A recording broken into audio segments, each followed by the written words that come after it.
Apoye mantamu kuro a yɛfrɛ no sɛ Akyem Takrowase. Ɛhɔ ɛna MPP amanyɔkuo no wɔn women's organizer Madam Kate Gyamfua ofiri na watumi abɔ mmɔden akɔyɛ ade fɛfɛ ɛwɔ ne kurom a ɛno ɛreba abɛboa ama apɔmuden nsɛm atumi agyina brane. Ɛne sɛ watumi ɛne the Village Girl Foundation aka abankyɛn mu akɔpagya ɛyɛ ɛdan abansoro ɛna dantia ahodoɔ bɛyɛ sɛ mmiɛnsa a wɔkyerɛ mu sɛ kuro no nhwɛ so yie na ntumi mmoa sɛdeɛ ɛbɛyɛ apɔmuden nsɛm bɛtumi nso afa ne ntoma pade afira na ɛnam so amenam no ɛkasa yi ɛyɛ Akyem Takrowase wɔn clinic no mpanyinfoɔ akeka nneɛma asi ani kyerɛ mu sɛ wɔhwɛ ade fɛɛfɛ a maame Kate Gyamfua abɛyɛ de ama wɔn ɛdan so osi yɛ wɔanya no saa kɛkɛ watimi ahwɛ sɛ wɔde ɛyɛ ayarefoɔ mpa sɛbi ɛde bɛsisi mu wɔkyerɛ mu sɛ wɔkeka ɛde abom a wɔbɛtumi ahunu sɛ ɛdan no ayarefoɔ mpa maako 60 ɛna ɛbɛfa na kyerɛ sɛ wɔyɛ 60 bed capacity hospital ɛyɛ facility ɛna maame no timi ahwɛ a wɔn apagyadeɛ si ne kuro mu na akɔyɛ anisɔdeɛ akɔyɛ adeɛ a ɛfɛ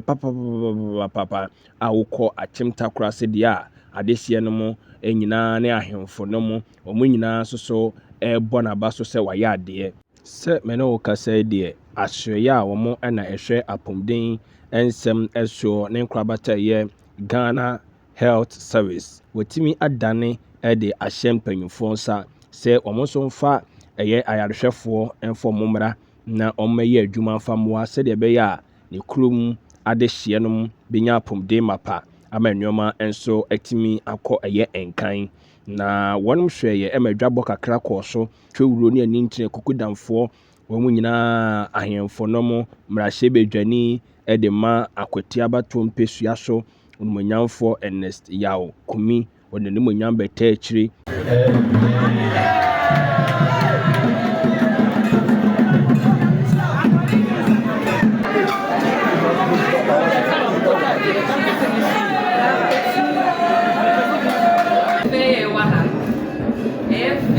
It's not just a therapeutic environment.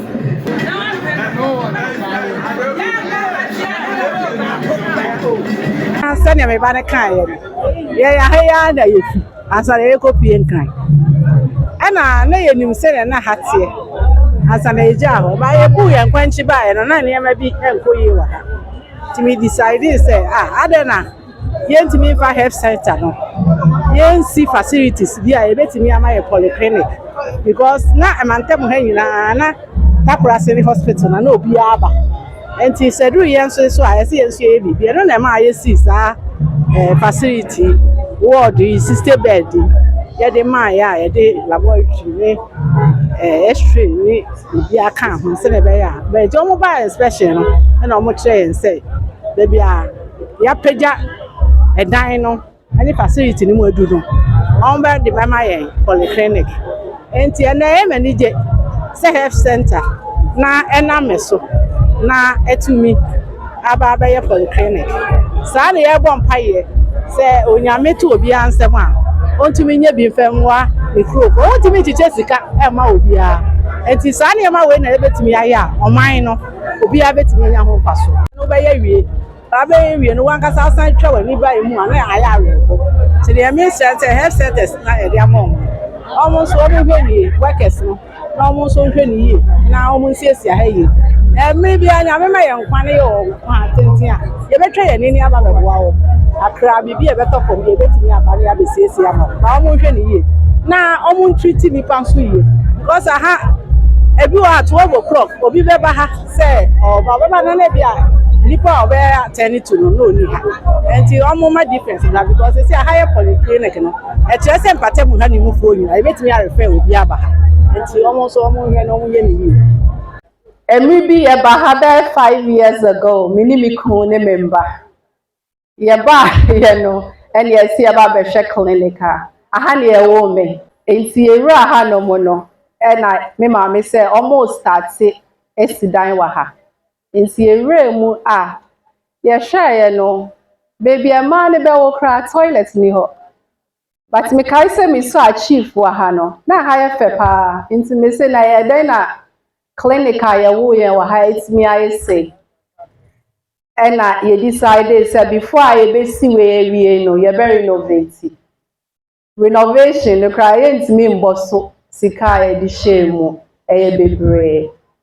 but nyame adwom me maame ne me papa me ko ye na fofo me ko ebusiafo obi a o wa han ma wetimi aboa ene etimi aye say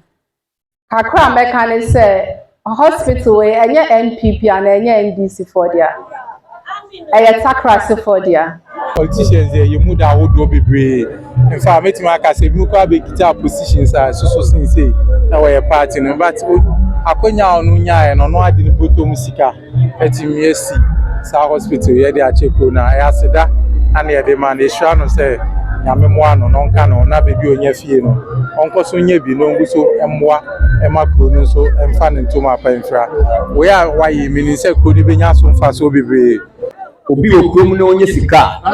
o de twimanso o de sisiripa o de boapo na we die